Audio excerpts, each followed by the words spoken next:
Today's video is sponsored by Skillshare.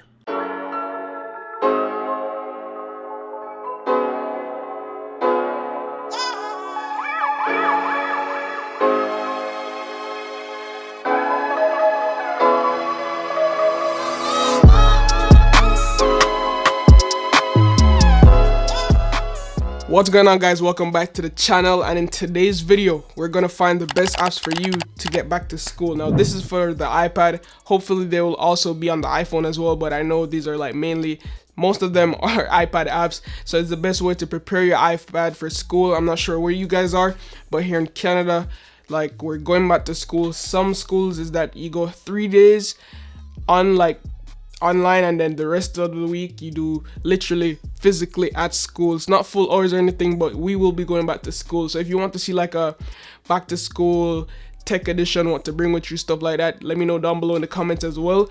But today's video we're gonna strictly focus on the apps, and good luck to everyone going out to school. Be safe, wear your mask, you know the drill, wash your hands, all that good stuff. But yeah, without any further ado, let's get started. Alright guys, so the first app we're gonna look at today is Notion, and Notion is probably, like, it's slowly creeping up to be one of the favorite apps I use for the iPad, and it's just overall a good app. You can access it basically on all platforms, like on iOS. If you have an Android device, it could work Mac or PC. Now with Notion, I can organize all of my tasks. If I have to do list, which is perfect for reminding you about your homework or assignments or anything you have to do around the house, you could also do that. I also use it for my YouTube, so as you can see right here, I have my ideas and my scripts, and it's even powerful enough to track your budget, which I also started to do last month. It's like really useful. It's really important that you also track your budget, guys. Like, keep track of your spending so you don't overspend, go over your budget. And it's just also really cool to like get a bird's eye view on your spending, to see like how you could improve on your spending for the next month and what you're wasting money on. So overall, Notion for me is like a multi-purpose application, and at the end of the day, it's all about how you use Notion to your specific needs or how to fit your own agenda. It's like really robust. Next up, we have Grammarly, and if you're like me and you suck at grammar and punctuation and everything like that, and you have a lot of classes that require you to write essays or articles, Grammarly is a game changer. I know that like you have spell checker on your iPad already by default, but that's where about it ends for the iPad. Grammarly now, it's an app that you could install. It will add like deep dive into sentences to make sure you don't sound retarded while typing up an article. So if you have an article, you could copy and paste it, or you could go into the app and type it itself. It's also free and also has a premium version, which is probably worth it if you do a lot of typing. All you have to do is just start typing a sentence anywhere. As you can see, I have a one right here right now. It literally automatically just start highlighting what you're writing, so it detects any issues you make or anything you want to correct, like passive voice. So even when a new word is finished, the grammar checker works. It comes into place and fixes stuff for you. You could also like integrate the keyboard as well, but I don't really want to go too overboard with this thing. So if you have the keyboard enabled, if you're in apps like Word or Google Docs, it will pop up and try to fix those for you as well, which is kind of cool. But so far, it's really handy if you write tons of letters or emails and you want to make sure your grammar is A1. You could learn from it on the way as well. But yeah, Grammarly is really cool for typing up scripts, sending out emails, articles, essays. Grammarly is the way to go. Next up, I have the simple app called The Calculator, because for some strange reason, I don't know why Apple hasn't implemented a calculator on the iPad, but yeah, it's a simple app. It just adds a calculator to the iPad, which was missing in the first place. So yeah, that kind of fills the void of not having a calculator on your iPad. So it's just way better. Instead of saying, "Hey Siri, what's 2 times 2 in the classroom?" You know what I'm saying? Calculator app. 2 times 2 is 4. Yeah, you get how embarrassing that is. But if you have more robust mathematical problems, then the next app I have for you guys is called Photomath. And Photomath is like a wizard app. Literally, you take pictures of equations and it just punches them out in the air and you just grab them. Now the thing with Photomath is that it gets kind of addicting to just want to use every math problem. So if you're doing that, just make sure you look at the steps.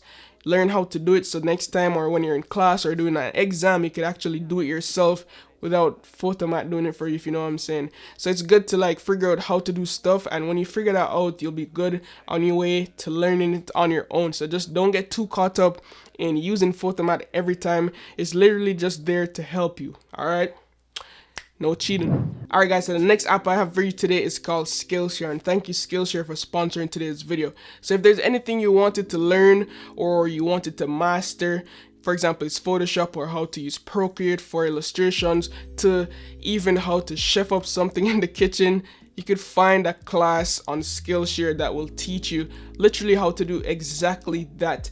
Now, these are not like classes on your online classes that you're doing on Zoom right now where you have to be there or be square, you know what I'm saying? You have to be there on time or you miss it. No, the classes on Skillshare are there for you always, so you could browse or join whenever you want to, and also join back where you left off. I also like that the classes are broken up into chapters, so you could skip to different sections you want to, which will save a lot of time. Now, the class that I have been taking personally right now is on After Effects. I've always tried to learn After Effects for the entire summer. I missed it, so now I'm into learning how to use After Effects. And After Effects is probably one of the only Adobe Suite programs I'm not familiar with. Now, if you're into illustrations and digitizing your sketches, which I know a lot of you guys are using on your iPad, especially with the Apple Pencil. If you own an iPad, I know a lot of people use Procreate. There's a class from Robert Generati that teaches how to use your actual sketches and turn them into a digital sketch. Now, Skillshare was kind enough to sponsor this portion of the video, and for a limited time, you could use the link in the description to get a free trial of Skillshare Premium membership. So thank me later. All right, the links will be down below in the description. Microsoft Word and Google Docs. Literally all of these applications in here, you probably might need it. Google Drive, Google Docs, Google Meets, Google Classrooms, Google Photos, all that stuff, you might need it.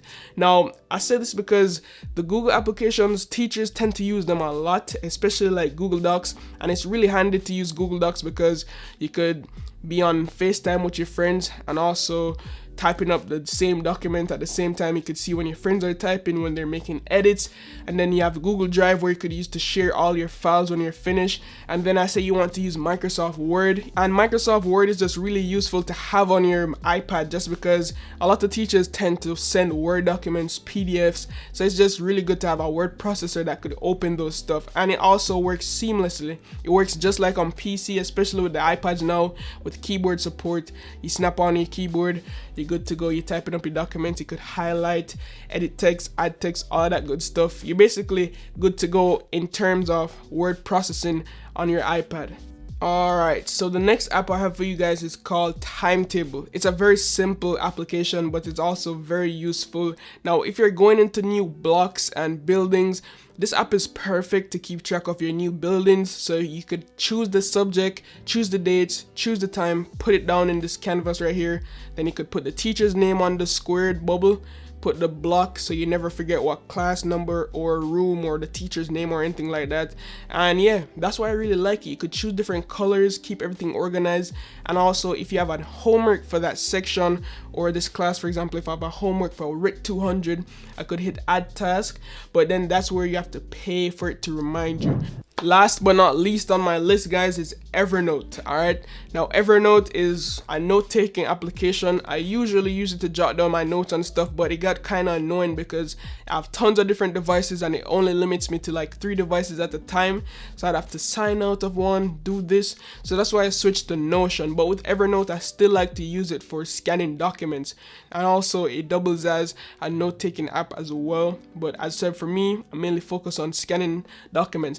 But yeah, that basically wraps up the entire video on my top favorite apps. I think it was 10, not 100% sure, but all the apps will be down below in the description. If you guys would like to see more videos like this on iPad tips and applications, let me know down below in the comments. And once more, thank you Skillshare for sponsoring today's video. Links down below to sign up with Skillshare. As always, guys, love, peace, and tweaks. Signing out.